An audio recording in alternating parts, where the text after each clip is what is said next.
Isso mesmo, estamos gravando esta que é a segunda aula do módulo 3 desta matéria que está chegando ao fim, escatologia bíblica, isso mesmo. Hoje é a segunda aula, módulo 3, é o último módulo. Daqui a pouquinho já estamos terminando esta matéria de escatologia que tem dado o que falar, graças a Deus, né? Porque falamos de coisas boas, coisas que tocam o reino de Deus e a nossa esperança, que é a vinda de Jesus. Hoje é quinta-feira, 5, não, 7 de julho de 2022. 5, não, 7, estou com 5 na cabeça, não sei por quê. 7 de julho de 2022. Já quero anunciar a vocês que a próxima matéria será a hermenêutica e exegese bíblica, uma matéria que também vai dar uma voltinha bonita na nossa cabeça, porque nós vamos aprender, não é, as formas de interpretação ou a arte de interpretar corretamente o texto da Sagrada Escritura, tá? E esperando que vocês respondam o questionário, certo? Aí a gente quer liberar o mais rápido possível as notas que estão atrasadas, para então, a partir da matéria de hermenêutica e exegese, já voltarmos ao sistema de provinhas, perfeito? Deixa eu mandar aqui uns 2 arquivos para vocês agorinha, antes que a cabeça minha esqueça, né? Porque, em se tratando de esquecimento, eu estou batendo recordes de esquecimento. Meu Deus, só Jesus para me dar vitória. Gente, olha lá. Joguei lá no grupo 2 arquivos de grande importância que vão ajudar vocês a entenderem um pouco melhor esta aula. Um link, né, que vai dar vocês dentro de um grupo de slides, resumindo a parábola das 10 virgens. Mancássia, prazer rever a senhora, Deus abençoe. E um videozinho de 1 minuto e 57. Olha que videozinho gostoso. Depois, com calma, se você quiser agora ou no final da aula assistir esse vídeo, ele resume de maneira muito bonita e prática o entendimento da parábola das 10 virgens, tá bom? Então, esses 2 materiais eu envio para vocês para facilitar a compreensão, ok? Você clica lá dentro desse link, Slide Serve, aí vai dentro de uma página, aí você segue as instruções e vai clicando nas setinhas e vai mostrando os slides, que é o resuminho gráfico, né, da parábola das 10 virgens, e o vídeo é excelente, 1 minuto e 57, olha, amei esse vídeo. Nunca vi um vídeo tão claro, tão objetivo, curtinho, sucinto, né, que resuma bem este assunto. Maria Almeida, a senhora está aí? Paz do Senhor? Ai, meu Deus. Já ouvi pastor, que está. Desculpa, pastor, estou aqui, sim, eu estou indo no meu computador. Tranquilo, o que eu vi a senhora falando, ai meu Deus, ela está na terra, não está no céu não. Eu pensei que você estava no céu. Gente, eu tenho pensado às vezes que tem alunos que parece que some do mapa e vou lá para o céu e me deixo na terra sozinho. Mas tá bom, fique à vontade para a senhora fazer as transferências aí. A gente entende que a vida é uma correria, que misericórdia, né? Se não é Jesus na causa, a gente chuta o balde e pendura a toalha. Mas vamos lá. Página de número 35. Nós vamos ocupar toda a aula falando sobre a parábola das 10 virgens.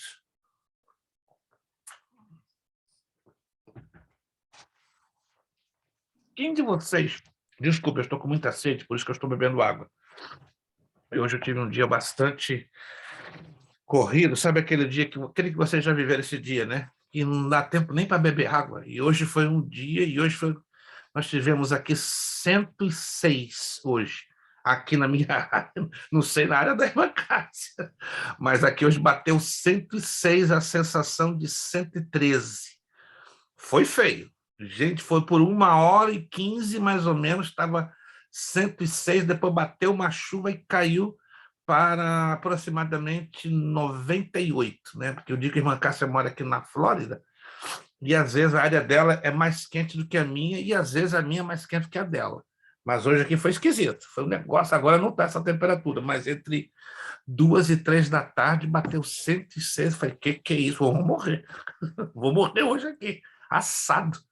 Mas Deus teve misericórdia, né? Então a gente superou um calorzão. Mas Maria Almeida está voltando, graças a Deus, irmã. Quando a senhora for para o céu, me avisa, que eu quero ir com a senhora e com toda a sua família. Vamos todos juntos. Em nome de Jesus, mas ele me deu a Amém. impressão que alguns alunos foram para o céu e não me avisam. Aí eu fico numa tribulação. Falei, toda tribulação, só pode estar, né? Os alunos recebem a bênção, vão para o céu e me deixam na terra.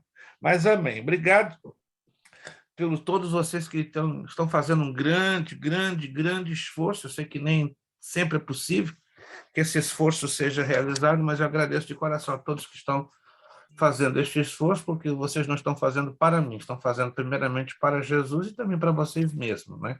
Eu entendo que no momento que há o interesse e as condições é que vocês estão aqui para a glória do Senhor.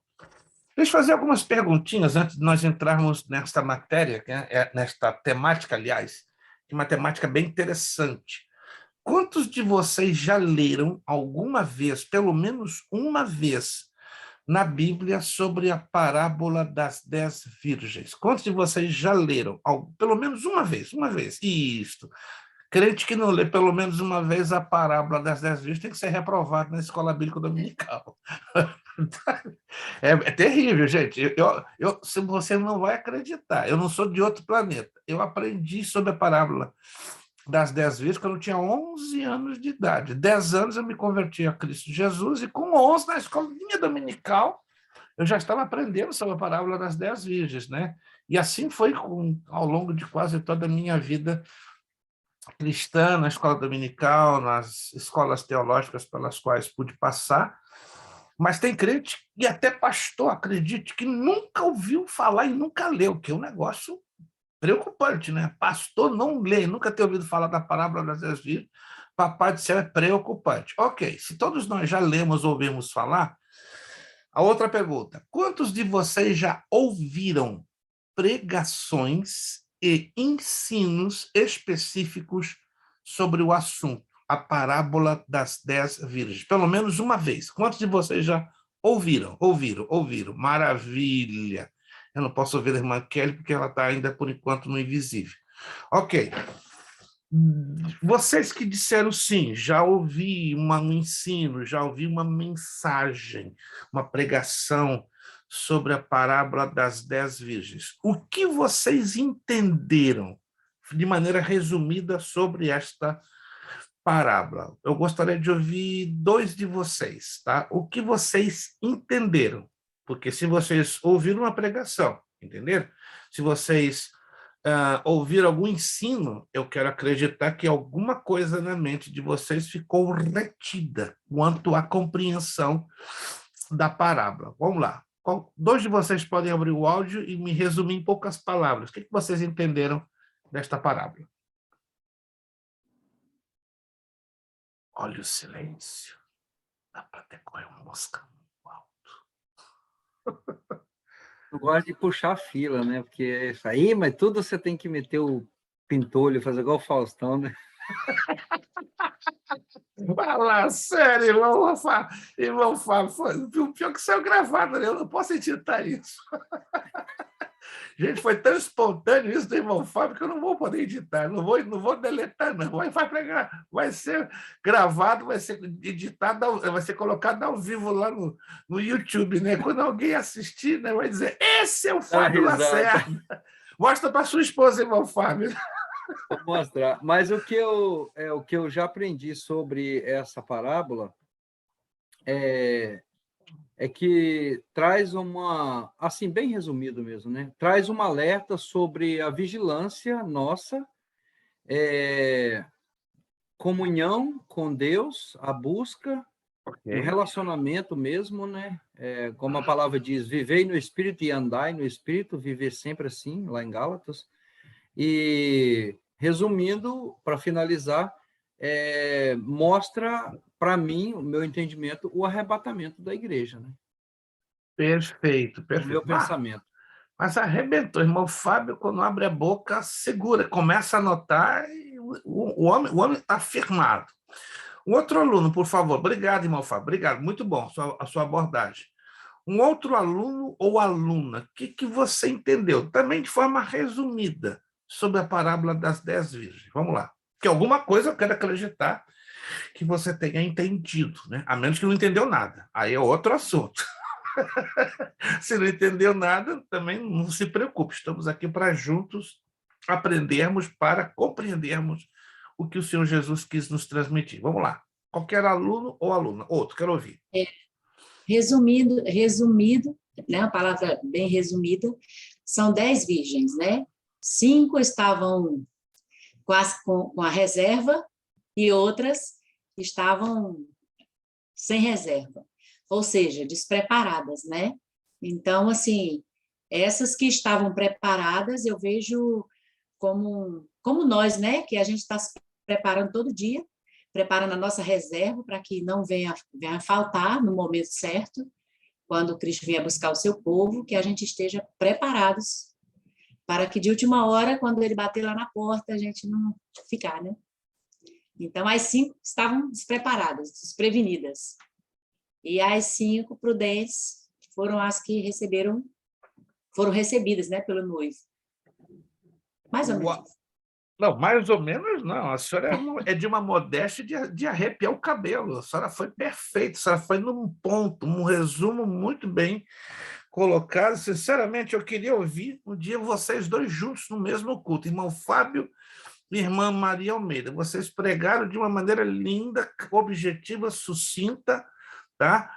Só por causa dessa participação, irmã Maria das Neves, eu quero dar para a senhora, não quero ser injusto, quero dar 50 pontinhos para a senhora ficar contentinha, né? E a senhora vai se assustar quando tem a sua nota lá no final. Erra o nome agora, pastor. Como é que é?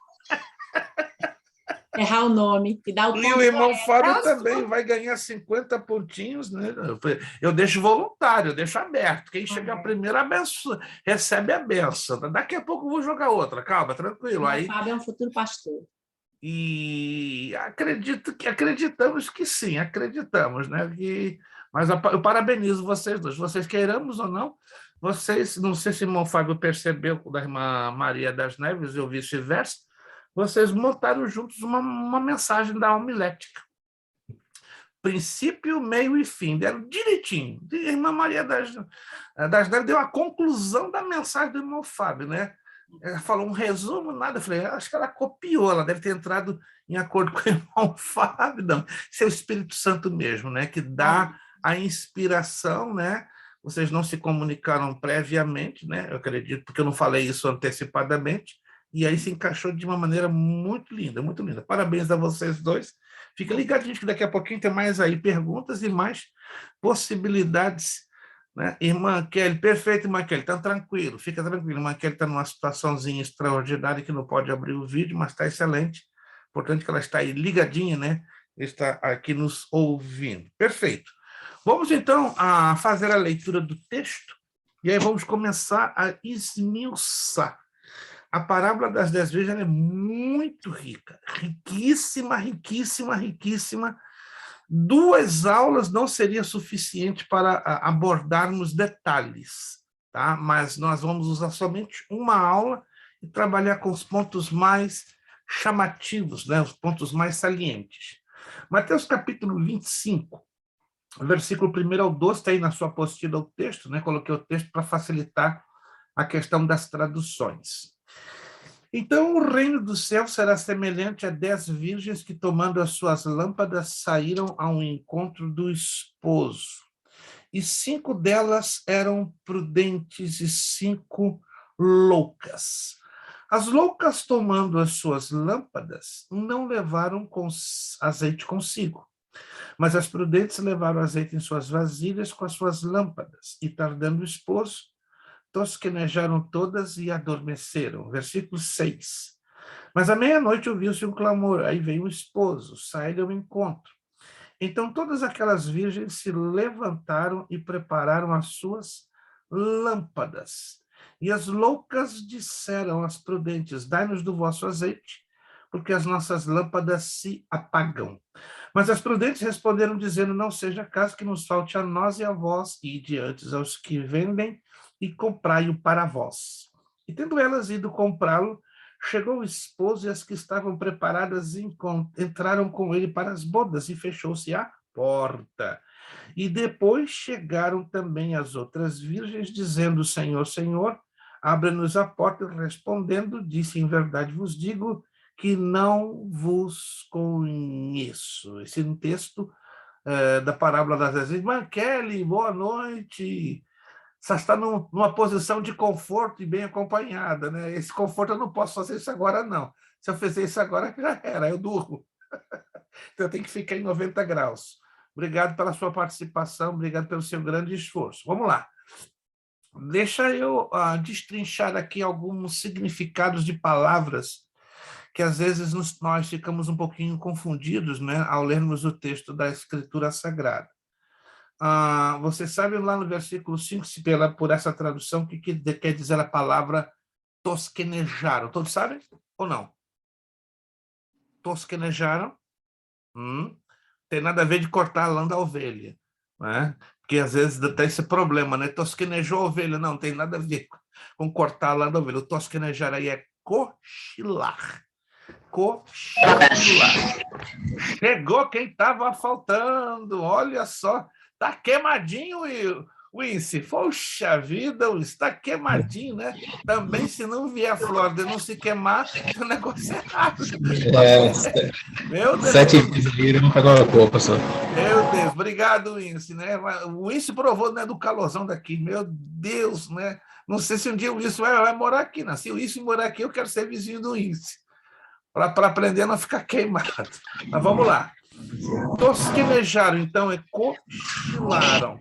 No versículo 2, quando fala de 5 loucas, aqui a expressão louca, deixa bem claro, não fala de problema mental, tá? Não fala de problema mental, porque às vezes nós traduzimos a expressão louca como questão de problema mental, mas não é, entendeu? Deixa bem claro. Aí, no caso, seria nécias, imprudentes, tolas. Eu fechei o áudio, né, porque eu estava ouvindo uma interferência muito forte no fundo. Todos estão me ouvindo? Todos estão me ouvindo? Todos estão me ouvindo? Isso, eu tive que fechar o áudio, mas no momento que você for participar, falar, fazer uma pergunta, uma abordagem, pode abrir o áudio com toda a liberdade e voltar a fechá-lo para exatamente evitar o som forte que às vezes vaza atrás de vocês.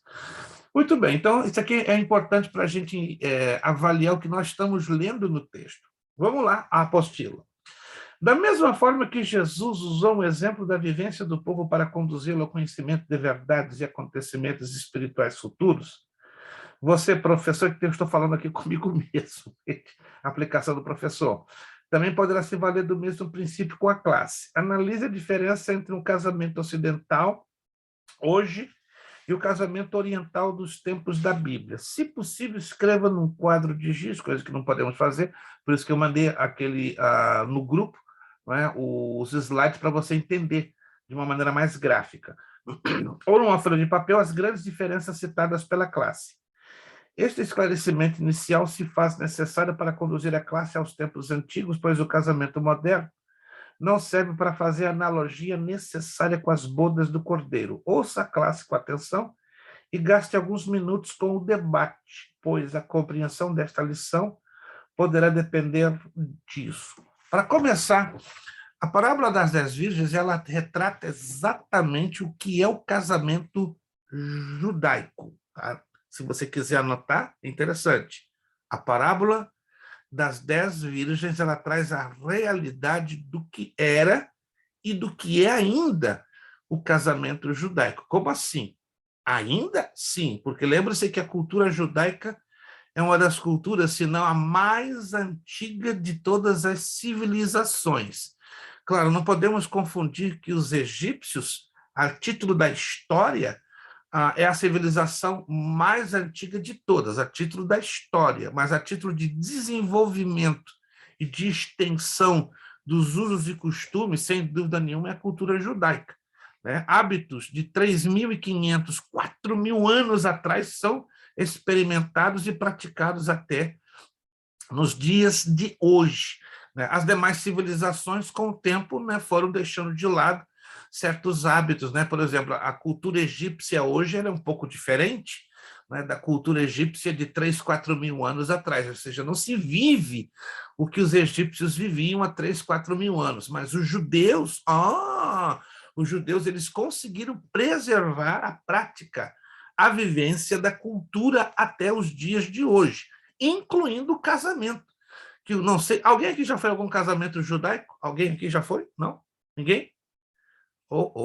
Interessante, se um dia vocês tiverem a oportunidade de ir a um casamento judaico, vocês vão ver que é totalmente diferente, não tem nada, absolutamente nada com os padrões do nosso casamento ocidental, né? E mais ainda, partindo do princípio que é uma coisa milenar, vem lá do passado e se estende até os dias de hoje. Então, primeira coisa importantíssima, a parábola das 10 virgens é o retrato perfeito do que foi e do que é ainda o casamento judaico. Segunda coisa importante, o casamento judaico ele é dividido em 3 etapas. Interessantíssimo. É um cerimonial que tem a primeira, tem a segunda e tem a terceira etapa. Eu vou mandar um artigo escrito com todos os detalhes, porque se eu fosse colocar aqui dentro do conteúdo da apostila, o negócio ia ficar enorme. Então, como eu estou trabalhando só com os pontos mais chamativos, eu vou, entre esta semana e a próxima, até antes da próxima quinta-feira, eu vou, no formato de foto, eu vou publicar no grupo, para você ler com muita atenção, que é muito interessante, as 3 etapas do casamento judaico. Só para você entender no plano escatológico, no plano espiritual, né, que concerne a mim e a você como membro da Igreja do Corpo de Cristo. Segundo a tradição do casamento judaico, a noiva passa a ter um encontro com o noivo entre a segunda e a terceira fase. Vou repetir. Segundo a tradição do casamento judaico, a noiva ela se encontra com o noivo entre a segunda e a terceira etapa, trazendo para o lado prático nosso como cristãos. Nós estamos exatamente na beirinha da segunda para a terceira etapa em relação ao arrebatamento da igreja. É bem interessante. Quando eu publicar para vocês o artigo com detalhes sobre essas 3 fases, vocês vão entender que nós estamos praticamente para, a qualquer momento, sairmos da terra, porque nós estamos dentro exatamente da analogia do casamento judaico. Na apostila, eu só trabalho com as características, né, os pontos principais. O videozinho de 1 minuto e 57, eu sugiro que você ouça com atenção até 1 ou 2 vezes, vai te dar uma visão bem resumida, bem panorâmica, e também o link que eu enviei, que vai cair num site que você vai clicando direitinho, né, vai dar uns slides, aí você vai ver de forma gráfica como funciona. Mas vamos então à apostila e entrar nesta profundidade que é riquíssima, riquíssima. Vamos lá. A ceia das bodas do Cordeiro é a expressão máxima da relação entre Cristo e a sua igreja. E a figura do casamento do esposo e a esposa que aparece na Bíblia em várias passagens. João 3:29, 2 Coríntios 11:2, Efésios 5, 25, 33, Apocalipse 19, 7, 8 e Apocalipse 21, 1 até 22, 7. Esses textos dão detalhes da questão da figura do casamento. Eu sugiro que você leia, eu poderia até ler aqui 2 ou 3 textos, né, mas vai tomar um pouquinho de tempo, mas eu sugiro que você leia com atenção cada um desses textos, porque ele vai lhe ajudar a entender como a Bíblia nos ensina a visão do casamento e qual é a relação desta visão bíblica sobre o casamento tem sobre nós, como cristãos, como membros do corpo de Cristo. Agora, veja bem, o texto de Mateus 25 apresenta uma parábola de Jesus que retrata a história de um casamento e que oferece dupla interpretação. Olha o highlight aqui para te chamar a atenção. Dupla interpretação. Entenda isto. Várias parábolas, não são todas, tá, que Jesus deixou escritas, trazem até 2 interpretações. A maioria delas, uma, mas algumas 2. Esse é o grande problema que nós temos quando estudamos as parábolas. Por quê? Para compreender uma parábola, nós temos que entender como funciona o mecanismo da hermenêutica e da exegese bíblica, que vai ser a próxima matéria. Por isso que eu digo, a próxima matéria, nossa cabecinha vai dar 2 voltinhas para lá e para cá, porque você parece que vai ter impressão que teve nas suas mãos 2 Bíblias totalmente diferentes. Que é isso, pastor? O senhor está agora me deixando assustado. Que um bom número de nós cristãos só aprendemos a interpretar a Bíblia de uma maneira, mas geralmente esta maneira, em alguns casos, não são todos, não tem nada a ver com a maneira correta pela qual devemos ler a Bíblia. Só para vocês terem uma ideia, os adventistas do 7º dia, os mormons e os testemunhas de Jeová, estão me ouvindo com muita atenção? Eles usam a Bíblia. Quem vocês sabiam disso? Vou repetir. Adventistas do 7º dia, os mormons e os testemunhas de Jeová, eles usam a Bíblia. Aí eu pergunto, eles pregam o verdadeiro evangelho? Sim ou não? Eles pregam o verdadeiro evangelho? Não. Mas como é que eles usam a Bíblia? Tão bem, entre aspas, a ponto que convencem a milhões de pessoas na face da Terra. Resposta: eles usam uma cadeia, um sistema de interpretação à moda dele, a forma ou no formato deles, que não tem nada a ver com o estudo autêntico da hermenêutica e da exegese bíblica. Aí você vai chegar à seguinte conclusão: tem igrejas aí afora, tem crentes, pastores, que estão interpretando a Bíblia de uma maneira tão separada e individualizada como os mormons, testemunhas de Jeová e adventistas. Como é que é?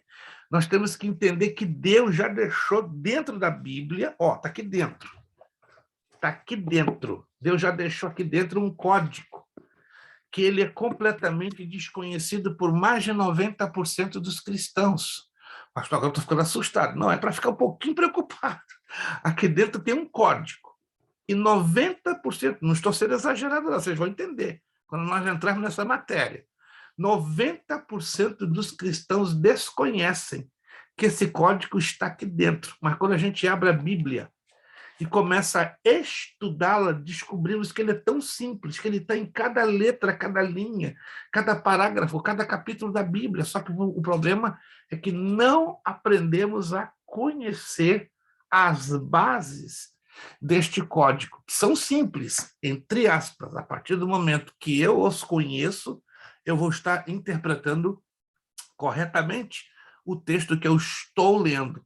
Agora, eu tenho certeza que você já teve essa experiência. Está lendo um texto na Bíblia e, de repente, dá uma trava. Não estou entendendo nada. Alguém já teve essa experiência ou não?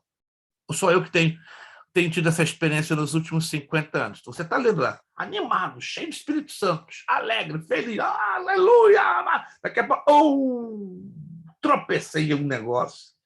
Aí você pensa que é um erro de leitura, você vai reler de novo.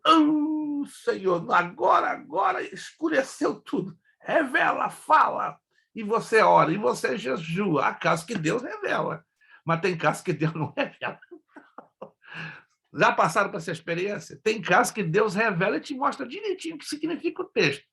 Mas tem casos que Deus, fica num silêncio que deixa você doido. E a mim já esteja quase pirado, com todo respeito à palavra, quase entrei em parafuso. Aí eu aprendi a entender. Tem coisas que Deus revela. Tem coisas que Deus realmente revela, esclarece, ilumina, uma coisa linda, linda. Eu passei com um texto batalhando 17 anos. E olha, não vou dizer o texto a você. Ele é um texto simples, mas eu quebrei a cabeça em cima dele durante 17. Senhor, eu sou muito tapado, eu estou com um bloqueio mental, eu estou com uma treva na minha mente, eu não estou conseguindo entender. Depois de 17 anos, eu em pranto, não estou exagerando, em pranto. Falei, Senhor, o que é isso? Tem alguma coisa errada. Eu tenho o quê? Uma treva, um bloqueio espiritual? O Espírito Santo iluminou. Mas pensa num menino, né? Um menino de 60, eu tinha 60 anos, há 2 anos atrás, de 60 anos, alegre. Parecia que eu estava ganhando um iPhone 14. Uma alegria. Eu gritei dentro do meu escritório, minha esposa está ficando louco, mano, depois de 17 anos, buscando o entendimento desse texto, meu Deus, mesmo usando a hermenêutica bíblica. Não estou assustando vocês, não. Vocês vão ver que tem textos que temos que ter, sem dúvida, a revelação de Deus. Mas tem textos que Deus vai deixar para nós estudarmos, para chegarmos lá no fundo e termos, então, a revelação de Deus através de outro método, que é através da hermenêutica e da exegese. Quando estudamos as parábolas, nos dá essa ligeira impressão. Anote aí, as parábolas que Jesus deixou escritas foram um total de 53. 53. 45% delas têm a explicação dentro do próprio conteúdo das parábolas, ou seja, você lê o texto daquela referida parábola e dentro do texto, praticamente no meio ou no final, o Senhor Jesus está dando a explicação da parábola. Já tiveram essa experiência? Você está lendo uma parábola de Jesus, você começa, não estou entendendo nada. Você vai no meio, está pior, não estou entendendo nada. E quando está chegando no finalzinho, aí o Senhor Jesus joga aquela luz e explica. Alguém já teve essa experiência? Estar lendo uma parábola e encontrar lá dentro dela Jesus explicando as parábolas? Quem já teve essa experiência? Ninguém. Ai. Então vocês vão ter que fazer um deverzinho de casa, de ler as parábolas. Tem um grupo de parábolas que você tá no finalzinho, aí Jesus dá a explicação. Vamos lá. Tem várias. Se você me citar uma, eu te dou 50. Rapaz! Se você me citar uma, só uma, tá? Que não seja nem o irmão Fábio, nem a irmã Maria das Neves, né? Então, está aberto para o irmão Kleber, está para a irmã Maria de Almeida, está aberto para o Wins, para a irmã Cássia e para a irmã Kelly. Me cita uma parábola que Jesus explica em seguida o que ela quer dizer. Abra o áudio e vamos lá. Arrisca. Que não arrisca, não petisca. Pastor Kelly. Ele fala do Maquele está com a palavra. Aumente um pouquinho o seu áudio está muito baixo. Está muito baixo, eu não consigo lhe ouvir direito. Se possível, claro, por gentileza. Se for possível.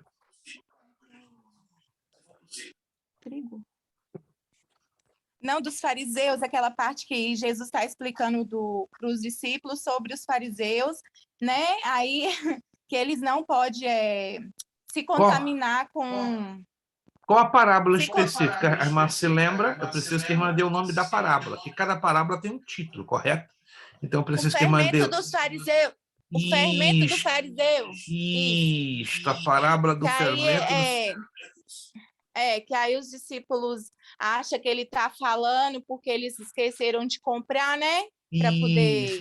Isso. Aí ele vai e explica, né? Sobre eles se contaminar com tipo, vendo as coisas que os fariseus fazem, eles fazem. Aí Jesus explica para eles, né? Perfeito, excelente. Irmã Kelly deu o tiro e acertou. Não deu no pé, mas deu certinho o alvo.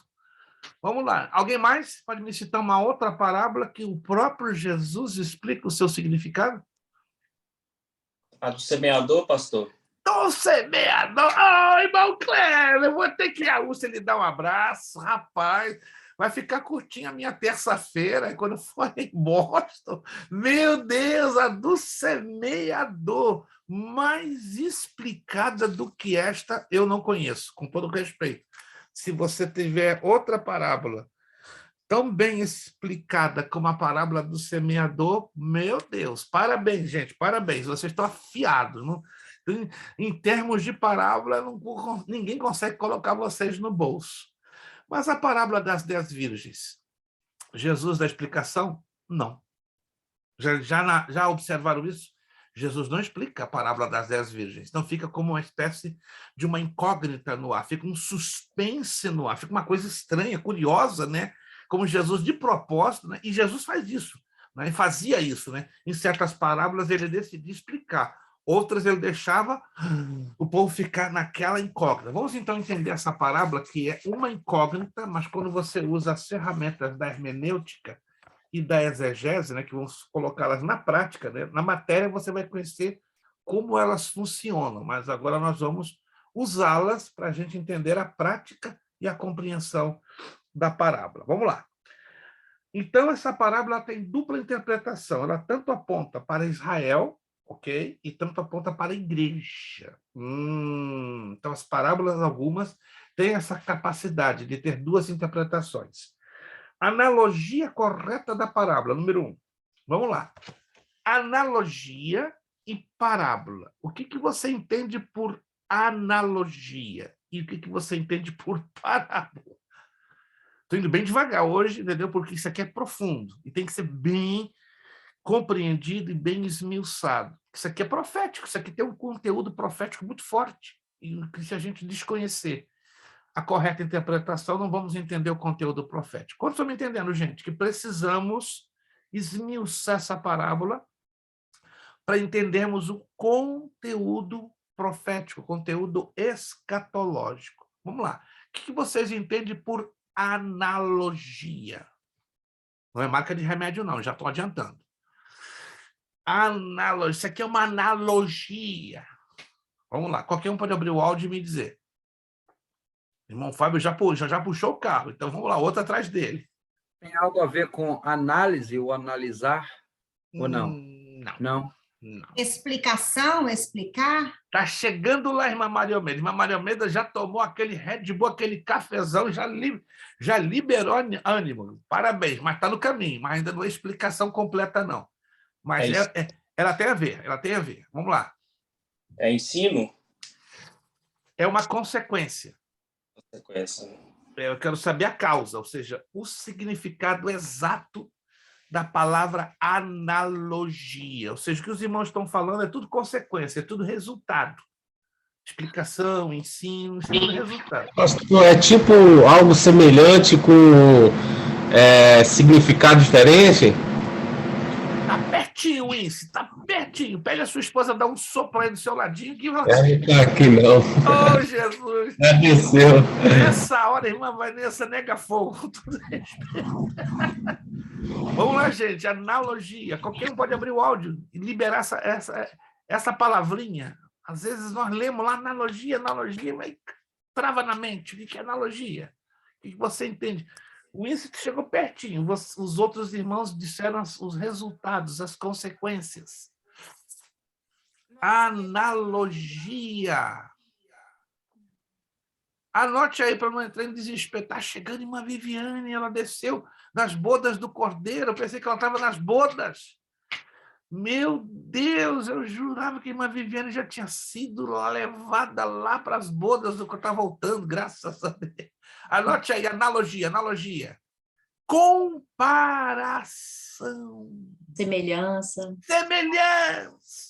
Oh, gente. É uma palavrinha, não é tão difícil, mas às vezes custa a gente se lembrar. Irmã Viviane, boa noite, paz. Me ouve? Paz, Senhor, pastor. Amém. Boa noite. Boa Desculpa noite. ter entrado atrasada. Seja bem-vinda. Eu pensei que a senhora estava nas bodas do Cordeiro. Não, estava na igreja mesmo. Oh, meu Deus. Então, de uma certa forma, está nas bodas. Quando a senhora puder ficar visível com o vídeo aberto, agradecemos, tá? Se a senhora puder, claro, se não tiver nenhum inconveniente, está visível, tá bom? Obrigado. Amém. Irmãos, anotou aí? Analogia, comparação, semelhança. Procura não esquecer. Amanhã eu vou fazer essa pergunta. Irmãos, o que significa analogia? Aí você... Tá sentindo dor? Não, é que está doendo o cérebro para lembrar analogia. Comparação. Parábola, vamos lá. Aí agora apertei um pouquinho. O que você resumiria em poucas palavras? Uma parábola. Parábola. Vamos lá. Eu sei que vocês sabem. Se vocês já leram as parábolas, como vocês já deram prova que já leram algumas dessas parábolas, então vamos explicar em poucas palavras. Eu já estou usando o vocabulário da irmã Maria Almeida, uma explicação. Tá? Então, o que é uma parábola? Tudo bem, explica, tem sentido.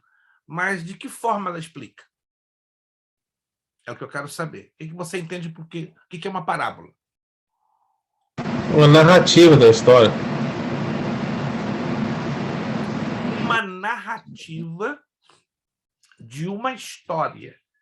Ela pode ser uma narrativa fictícia, inventada, ou uma narrativa da vida diária, da vida cotidiana. Analise que várias das parábolas de Jesus eram fictícias, várias, não são todas, analisa comigo. Várias delas eram fictícias, inventadas. Outras eram tiradas do cotidiano, do dia a dia da cultura judaica. E outras da realidade do mundo espiritual, que nós não vivemos ou tocamos. A parábola do rico e do Lázaro. Não é uma história inventada, não é uma história fictícia, e muito menos uma história da cultura judaica, mas ela retrata o que é a realidade da vida espiritual, do céu e do inferno. Então estamos deixando bem claro para você entender. Então, quando entramos aqui, a analogia correta da parábola, a gente traduz da seguinte maneira: a correta comparação desta narrativa. Vamos agora, então, entrar mais a fundo. Fundo histórico. Toda parábola tem um fundo. E esta tem um fundo histórico. Por quê? Porque ela está ligada com o aspecto da cultura judaica, que é o casamento judaico, que não tem nada a ver com o casamento ocidental. Olha o que diz lá na apostila, me acompanhe lá. Número 1, fundo histórico. Jesus ilustrou seu ensino utilizando-se do costume oriental para o casamento, depois de feitas as cerimônias religiosas. Começava-se a celebração festiva do casamento. A festa podia prolongar-se por vários dias, dependendo das possibilidades do pai da noiva. Nos festejos noturnos, os convidados deviam sempre ter lâmpadas acesas. No caso da história de Jesus, o noivo atrasou. Os convidados deviam estar devidamente preparados, com azeite em suas vasilhas e nas lâmpadas. Qualquer convidado sem lâmpada era considerado um estranho e não podia entrar na festa. Vamos aqui entender alguns detalhezinhos que eu tenho certeza que vocês não conheciam. Número 1. Uma festa do casamento judaico poderia durar quantos dias fossem necessários, de acordo com a condição financeira do pai da noiva. Em média, durava de 3 a 7 dias, em média. Mas dependendo da condição, se a condição era muito boa, era muito poupuda, ou seja, como diz na gíria popular, se tinha bala na agulha, café no bule, chegava a durar até 60 dias. Ô, pastor, o que é isso? Já pensou uma festa de casamento durar 60 dias? Mas quem trabalha nessa casa? Não me pergunte. Tem dinheiro, tem festa. E pensa num povo festeiro, é o judeu. E o cristão, né? O cristão não bebe, o cristão não fuma, não tem vício, mas é um povo para gostar de festa. Graças a Deus por isso. Né? E o judeu não é diferente. Tá? É um povo festeiro. Agora, observe e repito com mais uma vez. A duração do casamento judaico, a média, era de 3 a 7 dias. Mas haviam casos, pela condição financeira do pai da noiva, que poderia durar até 60 dias. Não era muito comum os casamentos de duração de 60 dias, mas haviam. Eram situações esporádicas e extraordinárias. Uma outra característica, né, que nos festejos noturnos, né, porque durava dia e noite. Pensa no casamento que dura dia e noite, uma festa de casamento, que geralmente os casamentos nossos, ocidentais, ou são na parte da tarde. Quem já foi casamento na parte da tarde? Quem já foi? Na parte da manhã, alguém já foi casamento na parte da manhã? Não. O Wilson foi, o meu foi. O meu casamento há quase 30 anos foi de manhã, 11 horas da manhã, um sol de rachar no Rio de Janeiro, em 1993, né, em outubro, 9 de outubro, né, pastor Gilberto Malafaia, pai dos pastor Silas Malafaia, celebrando o nosso casamento ali na Assembleia de Deus de Jacarepaguá, mas de manhãzão, né? 11h10 da manhã, e como de costume, né? A noiva quase me infarta, né? Demora 1h10, por causa do trânsito. Ela não fez charminho, não, gente, estou deixando bem claro. Ela está ali na sala me ouvindo, né? Está quase gritando, fala a verdade. Estou falando. Tá, ali não foi charminho da noiva, não, né? Foi realmente um engarrafamento monstruoso, porque a igreja era caminho para uma importante praia da zona sul do Rio de Janeiro, então 1h10 foi o suficiente para eu ficar quase que cardíaco, né? Mas hoje eu estou cardíaco, não por causa do atraso da noiva. Muito bem. Mas os casamentos judaicos, eles duravam de manhã, de tarde e de noite, de manhã, de tarde e de noite. Mas na parte da noite, olha um detalhe, os convidados deviam sempre ter lâmpadas acesas. No caso da história de Jesus, o noivo atrasou. Não, era normal isso acontecer. Os convidados deviam estar devidamente preparados com azeite em suas vasilhas e nas suas lâmpadas. Por duas razões, eu vou explicar por quê. Qualquer convidado sem lâmpada era considerado um estranho e não podia entrar na festa. Um exemplo, o Ince vai num casamento judaico. Está lá 4 dias, feliz da vida, ele e irmã Vanessa. Come, bebe, ri, uma festa só. Aí o Ince esquece de chegar na parte da noite e levar a lâmpada dele. Aí vem os inspetores da festa. Me perdoem, mas o senhor é um penetra. Não, já estou aqui há 3 dias. Mas o que está acontecendo? Não, estou aqui desde segunda-feira, já é na quinta. Mas já é de noite. E onde está sua lâmpada acesa? Acabou o azeite, então faça a minha gentileza, sai fora. E isso acontecia demais, né? Os convidados já eram instruídos. Vai ficar quantos dias? 3, 4, 7 dias? Não esquece de levar a lâmpada com azeite e com reserva, por causa do turno da noite. Estão me entendendo, gente? Estão me entendendo? Mas acabava, no final das contas, que uns improvisados da vida, vamos assim dizer, né? Uns desavisados, negligentes, não calculavam a coisa. Aí chegava na noite, passavam vergonha. Era um tal de gente sair fora, ser convidado para se retirar. Era uma coisa séria, séria. Isso causava muitos constrangimentos. Olha que como Jesus está nos trazendo essa verdade. E vai acontecer exatamente parecido.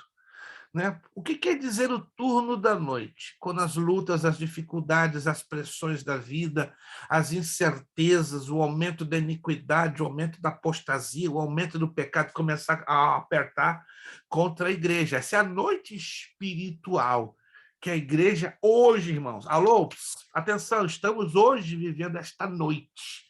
Embora agora é de noite, né, 9h22 da noite, mas há uma noite espiritual pesada, cobrindo a face da terra e cobrindo a vida de alguns cristãos. E não estão o quê? Nem tendo azeite e, pior, não estão tendo reserva de azeite. Vai ser exatamente no mesmo, irmãos, no mesmo cenário. Fico até, sinceramente, arrepiado de falar isso. No mesmo cenário que Jesus vai vir e vai trazer vergonha. Não porque Cristo queira ter o prazer de envergonhar, mas a falta de vigilância, como foi falado aqui, a falta de prudência, a falta de cuidado, vai levar a milhões a não participarem do arrebatamento da igreja. Alô? Quem está entendendo essa colocação da parábola? Isso é sério, gente. Isso é sério. Havia uma outra razão também da necessidade do azeite e da reserva de azeite, as vasilhas. As lâmpadas daquela época, porque não havia energia elétrica, correto? Eram parecidas com o desenho deste meu mouse aqui, ó, estilo lâmpada de Aladim. Quem já viu a lâmpada de Aladim alguma vez? Lâmpada de Aladim.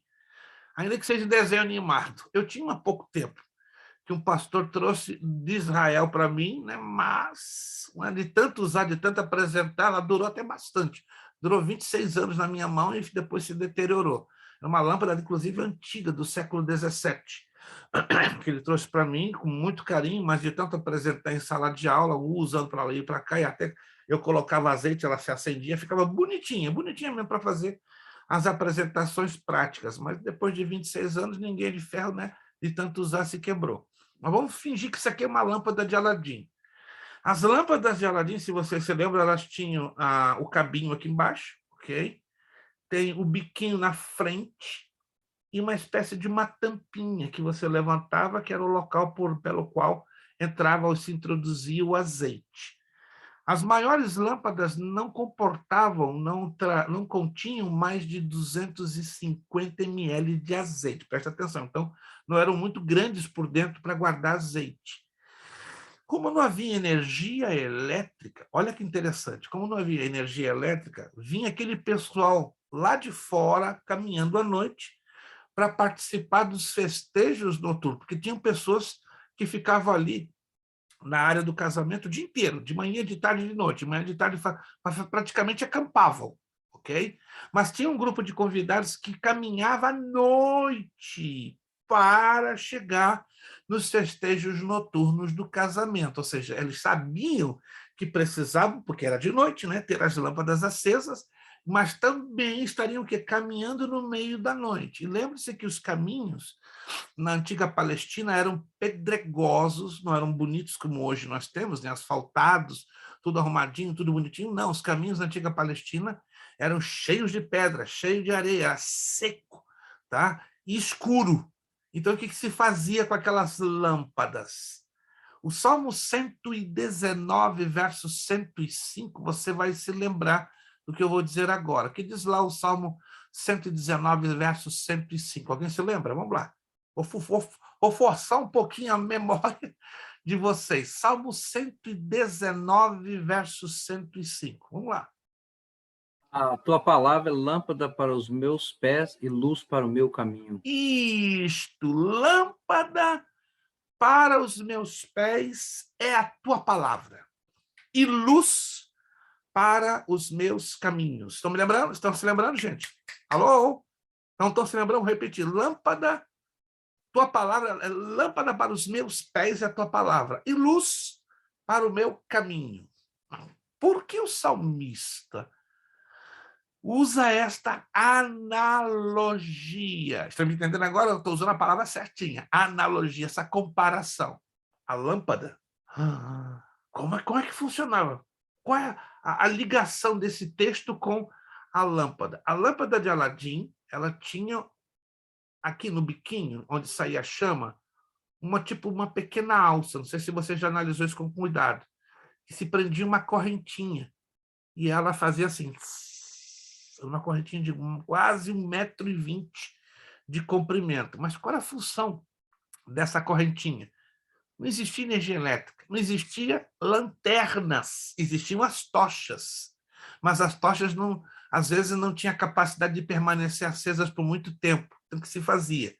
Se enchia a lâmpada, pegava um bote, que era o tipo de um tanquezinho, que comportava quase 4 galões. Era um pouquinho pesado, era levado debaixo do braço, porque era reserva de azeite. Pegava a lâmpada, esticava a correntinha e colocava onde? Na altura dos pés. Quando ela está acesa, oferecia o quê? Segurança para caminhar no meio da escuridão e não tropeçar em pedra.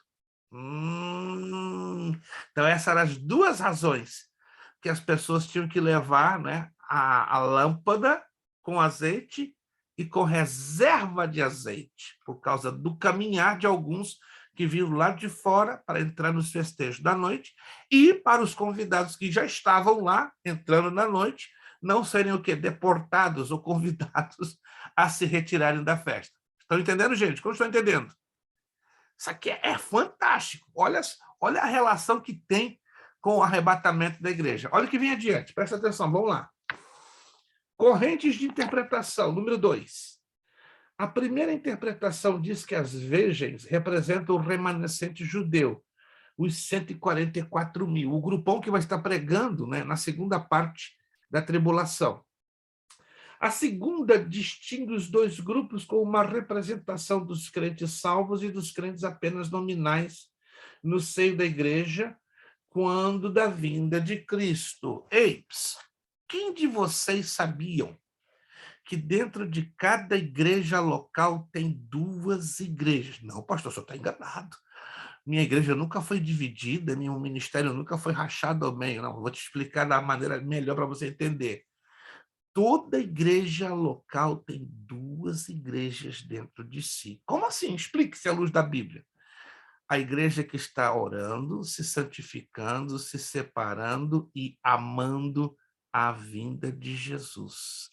E tem a igreja que não está nem aí. Não se prega sobre arrebatamento, não se ensina sobre arrebatamento, não se incentiva a igreja a ter uma vida de separação, de santidade. Pode-se pregar santidade e separação, mas não coloca o foco aonde? No arrebatamento. Não coloca o foco na segunda vinda de Jesus. Alguém está entendendo o que eu estou dizendo? Dentro de qualquer igreja, mas a minha igreja é linda, maravilhosa, abençoada, amém, graças a Deus por isso, mas reticências. Se não se ensinar, se não pregar, se não se motivar a igreja a focar o quê? A segunda vinda de Jesus, o arrebatamento, tem algo errado. Qual é a razão da nossa esperança nesta vida? Não é a vinda de Jesus? Se nossa esperança nesta vida não é a vida de Jesus, então nós estamos perdendo tempo com o Evangelho. Vamos ser sinceros? Qual é a esperança da sua vida, meu irmão, minha irmã? É viver nesta terra para todo sempre, sem ter o resgate do arrebatamento? Nós vamos voltar a viver nesta terra, claro. Nós vamos governar com Jesus durante 1000 anos, nós vamos estudar sobre o milênio ainda, mas guarde isso no seu coração. Se não tivermos bem acesa dentro de nós a esperança da sua vinda, tem algo errado. Quantos estão me entendendo, gente? Quantos estão me entendendo? Uma igreja que não está pregando. Eu não estou aqui julgando absolutamente. Eu estou falando o que a Bíblia me ensina. A Bíblia me ensina assim. Não sei se você já analisou isso. O apóstolo Paulo mesmo disse: se eu esperar em Cristo somente nesta vida, eu sou o mais miserável de todos os homens. Alguém já leu esse texto? Está lá na primeira carta aos Coríntios. Se eu só esperar em Cristo nesta vida, eu sou o mais miserável de todos os homens. Então vamos ser realistas, gente. Vamos ser bíblicos. Se a minha igreja pode ser maravilhosa, glória a Deus por isso, mas se ela não está pregando, motivando, ensinando sobre a segunda vinda de Jesus, aperta o botãozinho e diz: opa, tem um negócio errado aí. Isso é sério, que Deus desperte poderosamente nesses últimos dias os pastores a pregarem, a tomar o púlpito com graça, com unção, com autoridade, pegar a Bíblia, pegar a palavra de Deus e ensinar. Mas, pastor, os líderes da minha igreja são os 4 zeros à esquerda. Eu não estou falando que devam existir especialistas ao extremo na área da escatologia. Não estou usando essa pretensão, porque nós não temos hoje, com todo respeito e humildade, mestres neste assunto na maioria das nossas igrejas. Mas uma base, pelo menos, uma base, estou falando de uma base, gente, não estou falando como nós estamos estudando aqui, que estamos entrando numa área de grande profundidade, mas se dentro de uma igreja não se ensina uma base de escatologia, tem um negócio errado. Sim ou não, irmãos? Ou eu estou tão errado assim? Estou falando de base. Base. O que é base?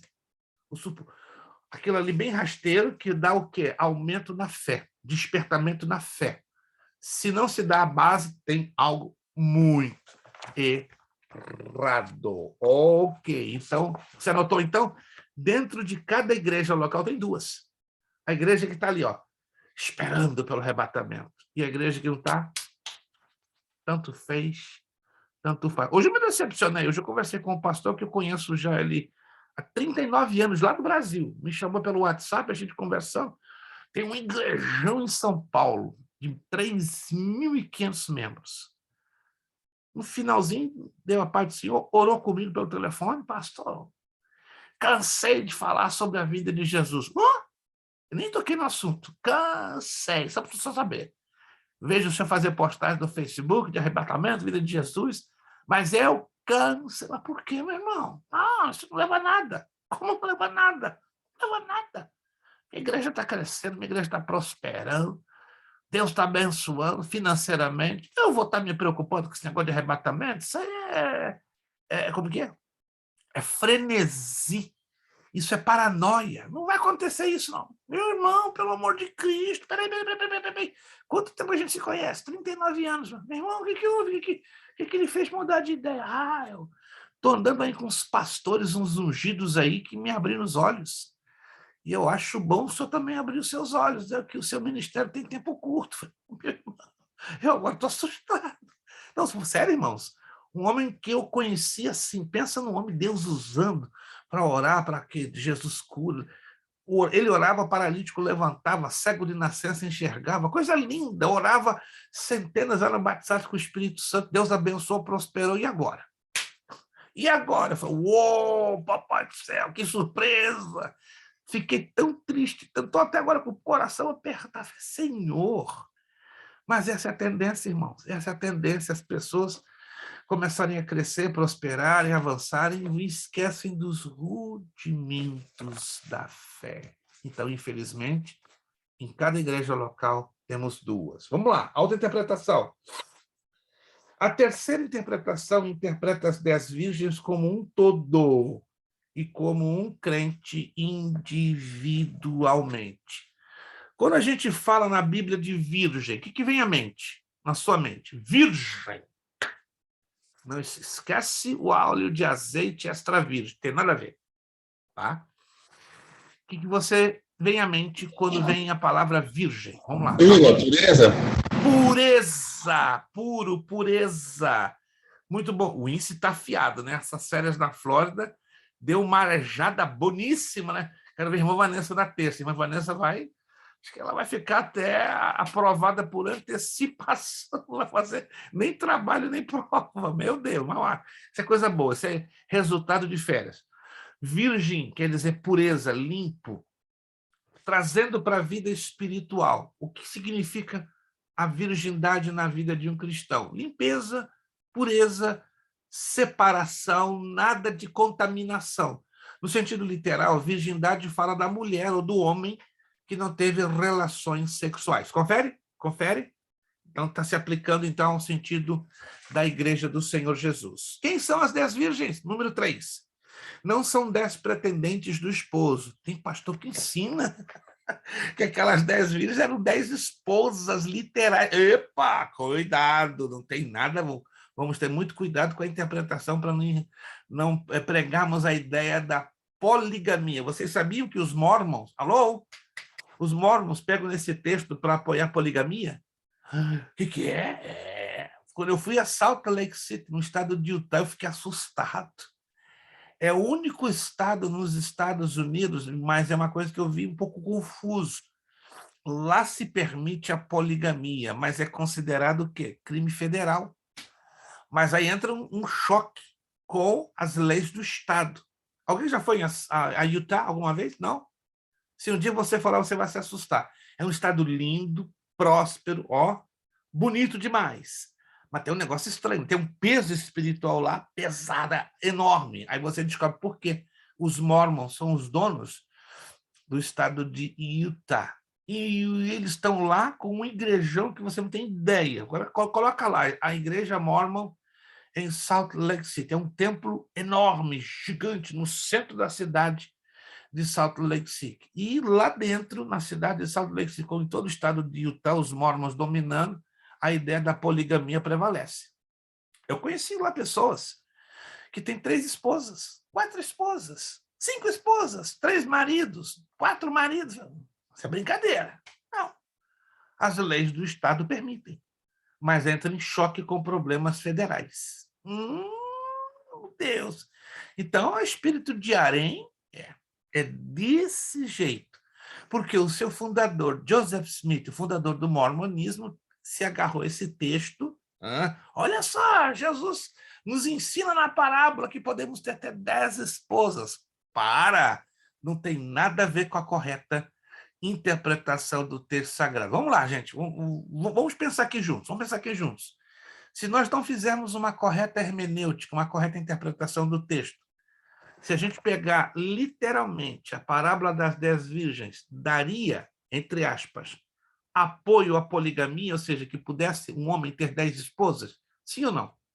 Vamos parar a pensar a grosso modo. Se eu pego o texto da parábola das 10 virgens e não faço a correta aplicação dentro do texto e do contexto de toda a Bíblia, esse texto sozinho, isolado, teria condições de dar apoio à poligamia? Sim ou não? Claro que sim. Se eu pego ele sozinho, entenderam? Isolado, eu uso para dar apoio à poligamia.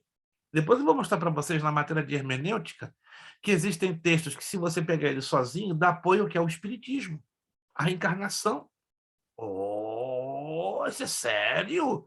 Os espíritas pegam vários textos do Antigo e do Novo Testamento para apoiar que existe o que é a reencarnação. Alguém sabia disso ou não? Ou não?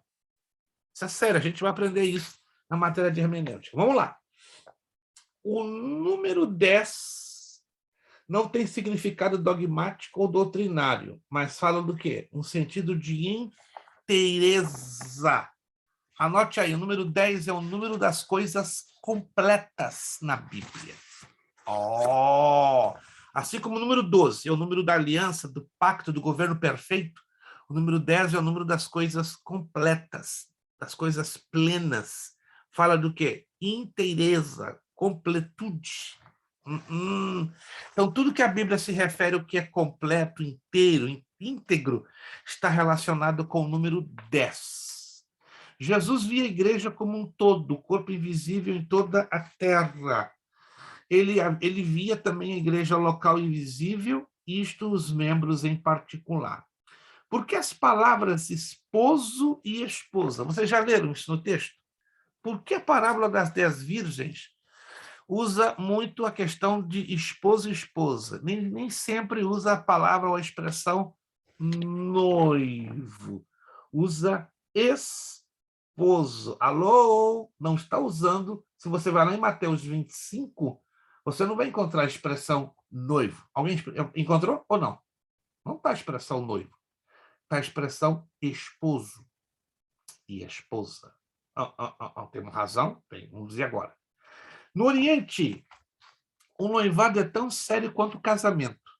Na história bíblica, a mulher comprometida em noivado era chamada esposa.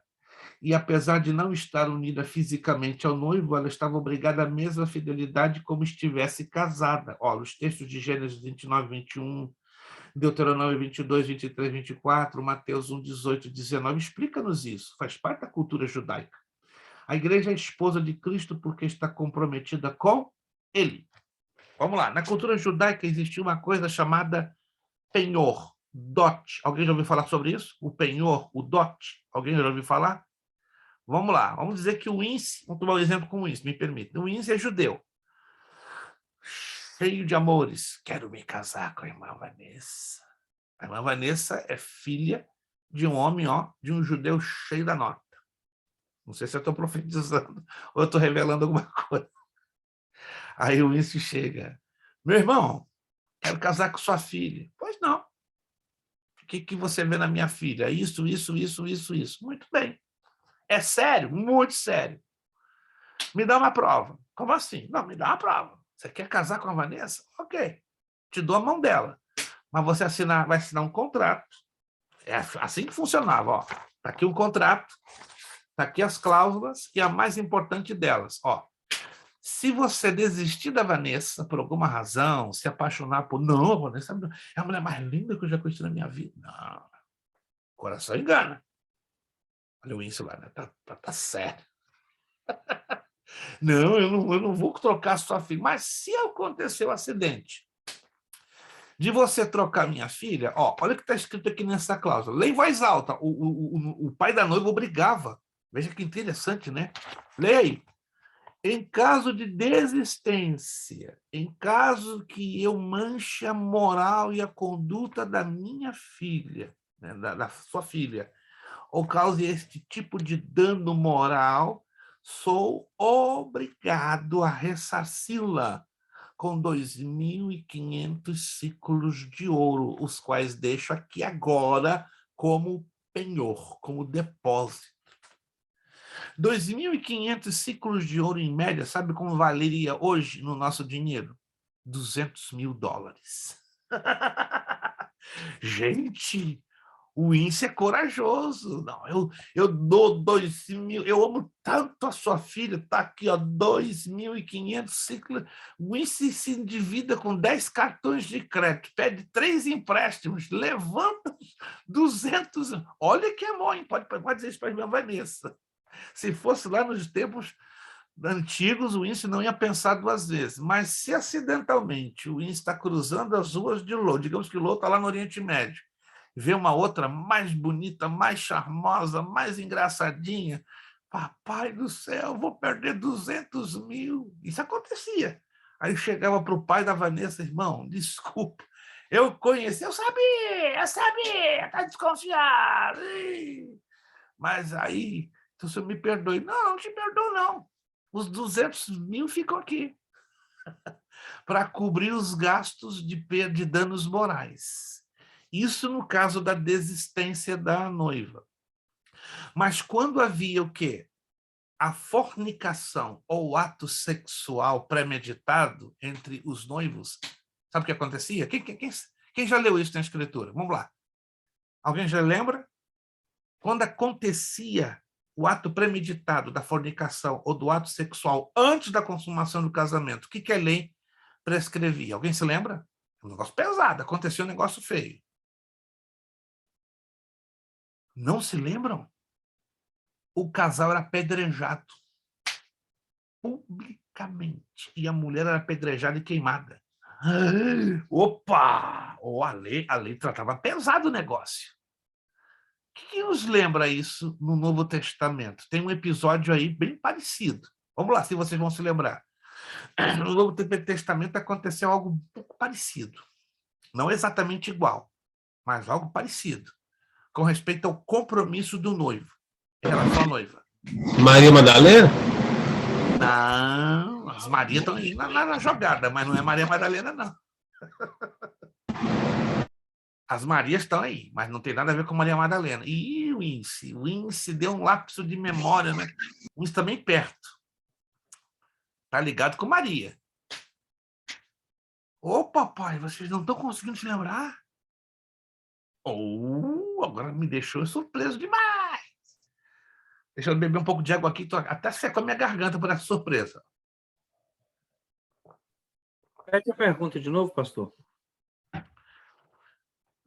Na cultura judaica, quando os noivos se lançavam ao ato da fornicação ou da relação sexual premeditada, sem antes de formalizar o casamento, a lei judaica prescrevia uma penalidade. Qual é esta penalidade? Ou qual seria essa penalidade a ser praticada sobre o casal?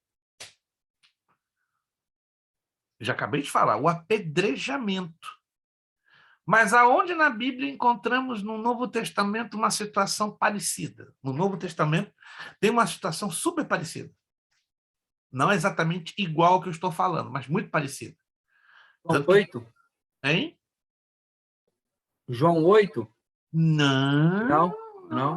É José e Maria, quando Maria engravida do Espírito Santo. Isso, irmã Cássia, não fica caladinha, não. 50, não, vou dar 75.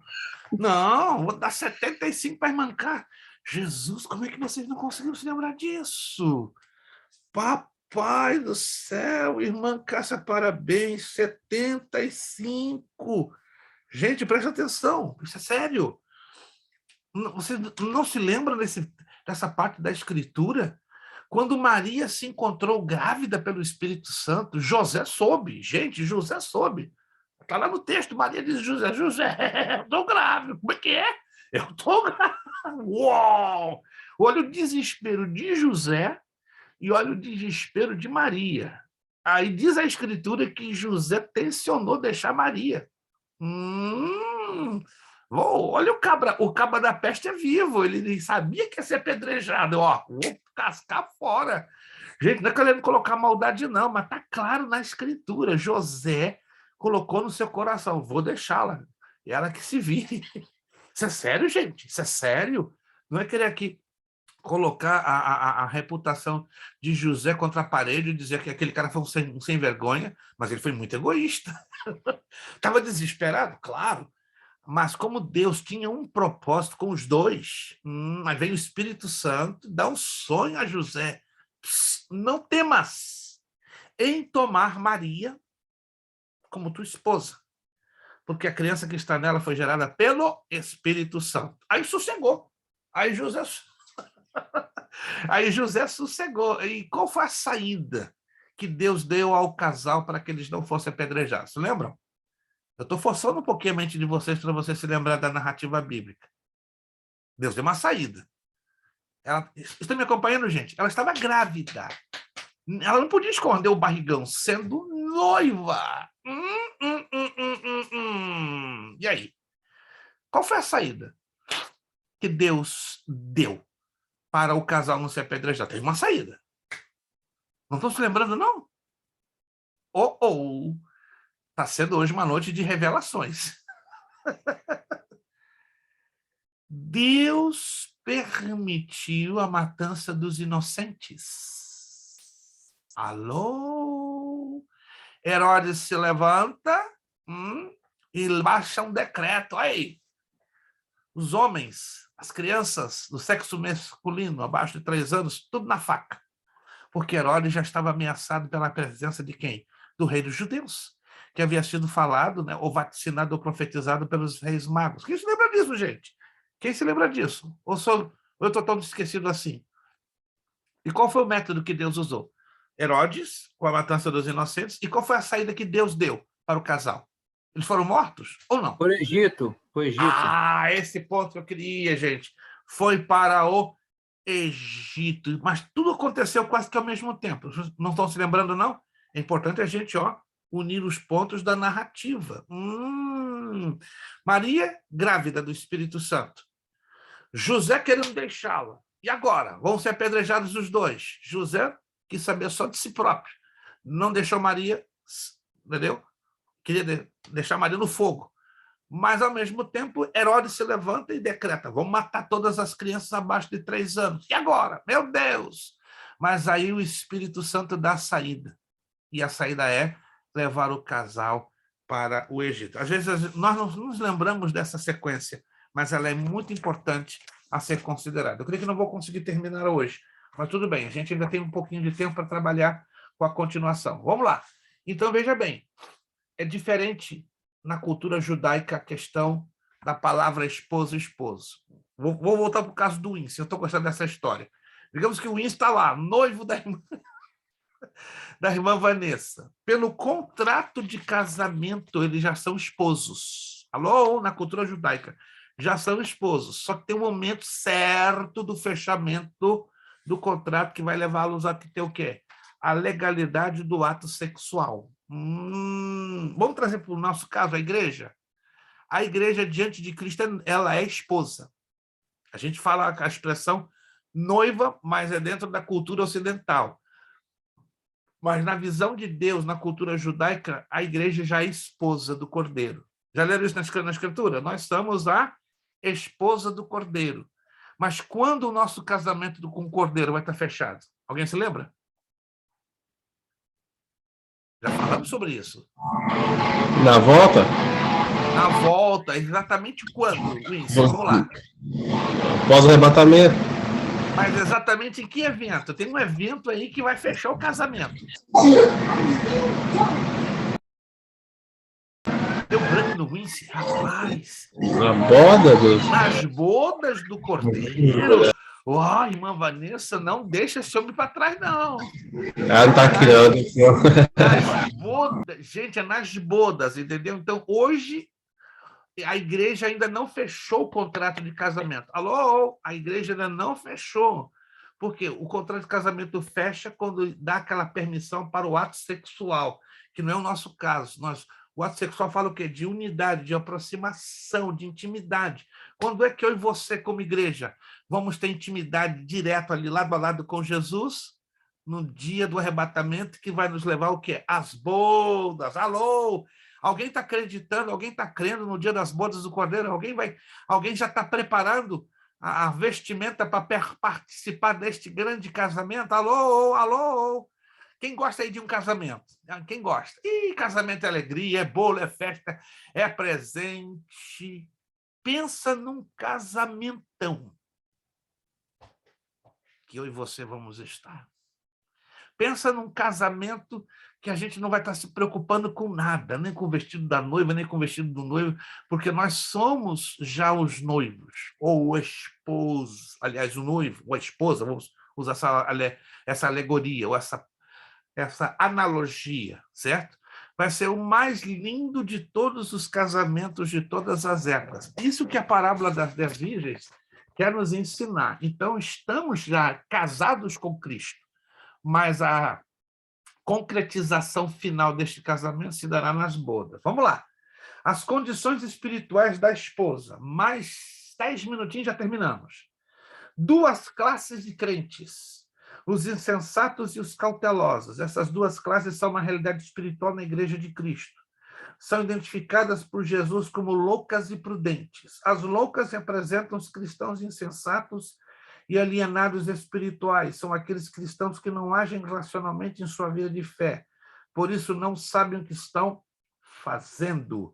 As prudentes representam os cristãos cautelosos e previdentes que mantêm uma vida de vigilância e espiritualidade. Já está aqui explicado, né? Que as virgens prudentes tinham o quê? O caráter de vigilância e de espiritualidade. Ingredientes indispensáveis para estar nas bodas. Aquelas virgens tinham vasilhas e lâmpadas, mas precisavam, na verdade, ter o principal elemento, o azeite. As loucas não levaram azeite em suas vasilhas, mas as prudentes sim. Estavam devidamente preparadas. Aquelas virgens tinham que ter vestidos brancos de linho fino. Pouca gente sabe qual o porquê do vestido branco de linho fino. Um vestido escuro, ele não é percebido ou identificado de noite. Sim ou não? As irmãs que gostam de se vestir bem. Um vestido escuro, azul, forte, preto, verdão, à noite ele não dá muita percepção. Estou errado? Estou errado? Eu não posso dizer isso porque eu não uso vestido e nem posso. Ficaria mal para mim. E uma noiva, pior ainda. Porque o vestido branco, na cultura ocidental, olha que interessante, representa pureza, castidade. Mas na cultura judaica, mais do que isso. Fala de justiça. E fala de beleza. Por isso, o branco, linho fino, à noite, ficava evidente diante das lâmpadas acesas, diante das tochas acesas. Todos viam a beleza da noiva no vestido de linho branco e fino. Não era qualquer tecido, não era o algodão, porque o algodão não reflete tanto a luz, mas o linho fino e branco traz o quê? Reflexo. É colocar a igreja na evidência, ou colocar a esposa na evidência. Quantos estão percebendo isso aqui, irmãos? Tem a ver com a igreja. Nós vamos estar na evidência no dia do arrebatamento da igreja. Tá? Então, o azeite é importante por causa da questão da preparação, e as virgens tinham que ter vestidos brancos de linho fino, lavados no precioso sangue do Cordeiro. precisavam de calçados do evangelho da paz.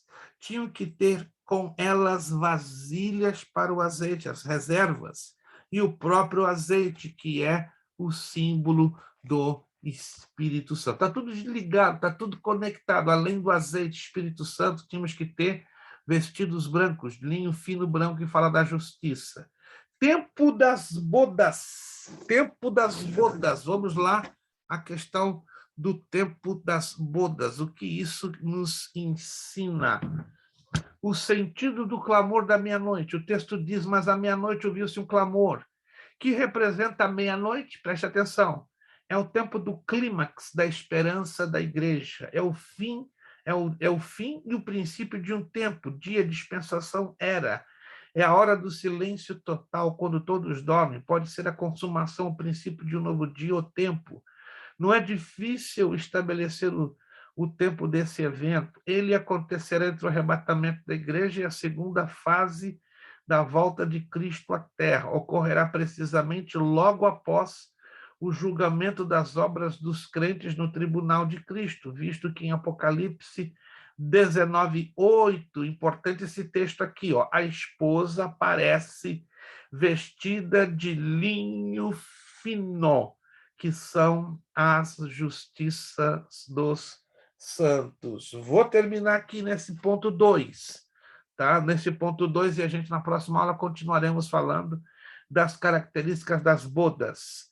O dia de Cristo, na linguagem escatológica, a palavra dia interpretada literalmente ou figuradamente, dependendo do seu contexto. Então, neste texto, pelo seu contexto, dia pode representar ano, ou seja, um dia igual a um ano, conforme se percebe na profecia de Daniel, capítulo 9. Então, vamos lá. Daniel, capítulo 9, quando aparece a palavra dia, qual é o significado? Um ano. Um ano. Interessante. Destacamos no contexto bíblico 4 dias, anos e tempos históricos para a humanidade. Olha aqui, olha que interessante. 1 de Coríntios 4:3 fala do dia do homem. Filipenses 1:10 fala do tempo da história da humanidade, que é o dia de Cristo, que diz respeito especialmente ao tempo de 7 anos nos quais a igreja estará no céu e simultaneamente ocorrerá na terra a grande tribulação, né? Já falamos, né? O Kairos, tempo de Deus, e o Cronos, o tempo do homem. Lembra-se disso? Kairos e o Cronos, tempo do homem, tempo de Deus. O dia do Senhor, 1 de Tessalonicenses 5:2, a manifestação pessoal visível de Cristo no final da grande tribulação, e durará 1000 anos, milênio. E, finalmente, o dia de Deus, 2 de Pedro 3:12, 13, que é o tempo do juízo final e a restauração de todas as coisas. O começo do reino eterno. Neste estudo, o dia de Cristo abrange 3 fatos escatológicos especiais, os quais são o encontro da igreja com Cristo nas nuvens, 1 de Coríntios 15, 51, 52, o tribunal de Cristo, 1 de Coríntios 5:10, Filipenses 1:10, 2 de Coríntios 1:14, Efésios 5:27, e as bodas do Cordeiro. Nós vamos falar na próxima aula das características das bodas. Alô? Só para curiosidade, quem de vocês sabiam que vai ocorrer 2 bodas? Uma no céu e outra na terra. Ó, surpresa! Todos nós aprendemos que só vai ter uma boda no céu. Mas vai ter uma no céu e na terra. Pastor, agora fiquei de boca aberta. Não, você vai ficar de boca aberta na próxima aula. Nós vamos aprender à luz da Bíblia que serão 2 bodas. Mas que heresia é essa, não é heresia? E olha que já passamos pela leitura deste texto, mas não observamos com atenção. Então, segura aí. Próxima aula nós vamos falar que as bodas vão acontecer em 2 lugares. Uma no céu, as bodas do Cordeiro, e outra na terra. Como é que é? Tá, e você já leu esse texto, ó. Tenta descobrir. Vamos fazer aqui um negócio da China, mas é autêntico. Geralmente coisa da China é coisa segunda. Vou fazer aqui um negócio bom. pesquisa. Leia, por favor, com atenção, por favor, leia com atenção as páginas 36 e 37. Pronto. Só essas duas. E descubra qual o texto que fala das duas bodas. As bodas no céu e as bodas na terra. Pastor, só tenho certeza, isso não é brincadeira. Eu estou brincando com esse assunto, estou falando sério.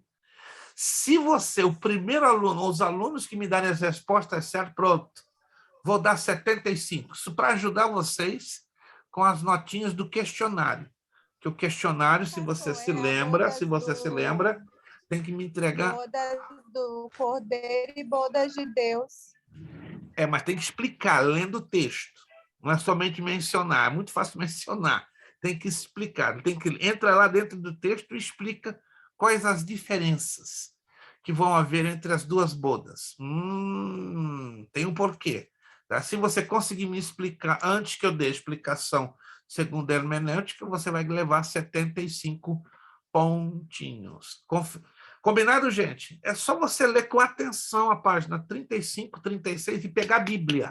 Tem que pegar a Bíblia e ler os textos. Se você não ler os textos, você não vai chegar a nenhum lugar. E aí, se você souber explicar na leitura, bum, e acertar, 75 é seu. 35 e 36, leia com atenção, e aí nós faremos o fechamento dessa temática, né, das bodas e da parábola das 10 virgens. Para terminar, assista ao videozinho que enviamos no grupo, 1 minuto e 57, não vai machucar os olhinhos de nenhum de vocês, porque é muito curtinho, tá?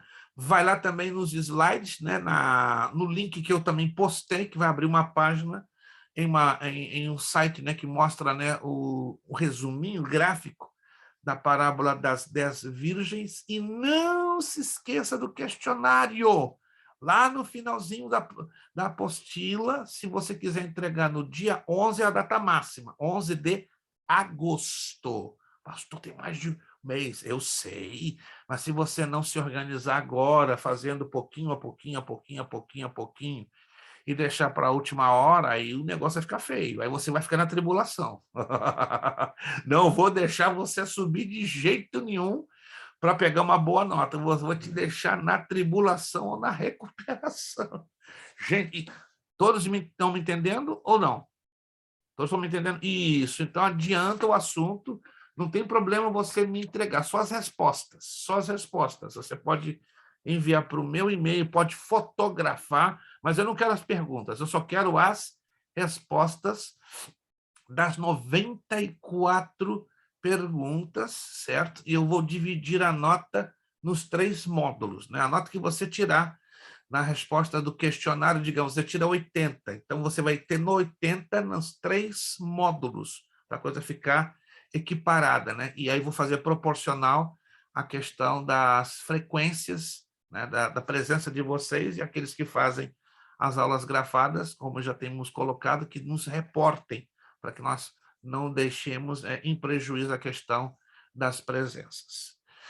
Perguntas? Tudo esclarecido por hoje? Está tudo bem esclarecido? Isto, se não está esclarecido, grita agora, ou me grita por áudio ou por mensagem de texto no meu privado. Vamos, então, concluir a nossa aula de hoje. Infelizmente, eu creio que houve algum problema técnico, irmã Viviane, na medida do possível, eu peço a bondade, né?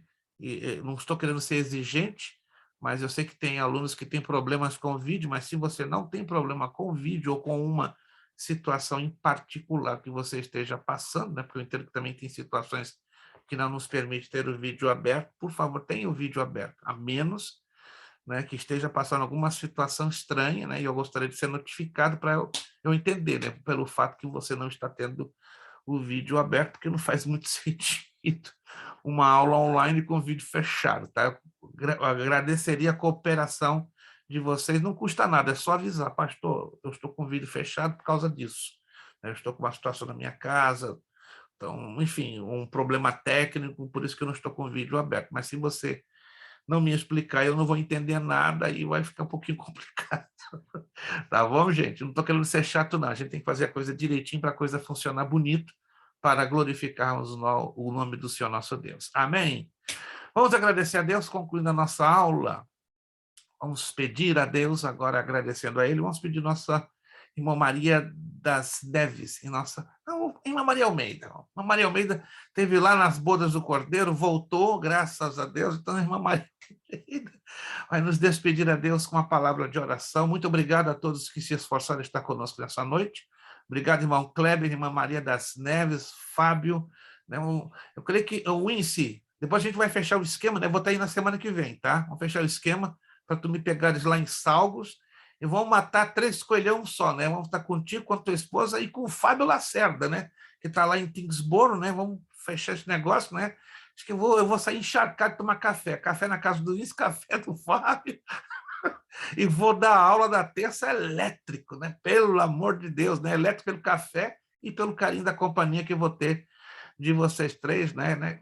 Numa outra oportunidade, quem sabe, né? Eu vou a New Jersey, né? Para conhecer, né? Essa família bonita, né? Da igreja ADFé, que até o momento não tive ainda oportunidade, mas quem sabe, né? Nós vamos a ADFé conhecer a irmã Maria Almeida, a irmã Maria das Neves, né? Aquele povo bonito, né? A irmã Cássia já conhecemos, né? Mas breve aí, com a ajuda de Deus, estaremos lá na Flórida, aliás, na Flórida não, né? Na área dela, né? Nós estamos no mesmo estado.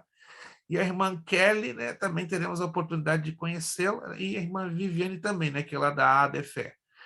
Irmã Maria Almeida, então, estará nos despedindo com uma palavra de oração. Obrigado pelo esforço de todos vocês, obrigado pelos alunos que já fizeram o pagamento da mensalidade do mês passado de junho, e fique à vontade, o julho está aberto até o dia 30, de bom tamanho, estamos aqui esperando a sua mensalidade. Muito obrigado, Deus nos abençoe. Irmã Maria Almeida, clamando e agradecendo com essa voz que o céu ouve e a terra treme para a glória do Senhor. Irmã Maria Almeida.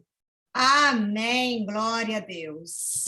Amado Deus e querido Pai, queremos agradecer o Senhor, ó Pai, Deus Santo e Deus Todo-Poderoso, por essa rica oportunidade de estarmos aqui, Senhor Graças te Deus, damos, Senhor Deus. Aprendendo mais do Senhor, ó Pai. Senhor Jesus, que o Senhor possa, ó Pai, abrir sempre as nossas mentes, os nossos corações, Glória a Deus. abrir o nosso entendimento para que possamos, ó Pai, guardar, Senhor Deus, cada palavra, Senhor Jesus, que for ministrada através da vida do pastor Luiz, ó Pai, para as nossas vidas. Aleluia. E que possamos, ó Deus Santo e Deus Todo-Poderoso, usá-la, Senhor, meu Deus e meu Pai, conforme Glória a vontade do Senhor, ó Pai.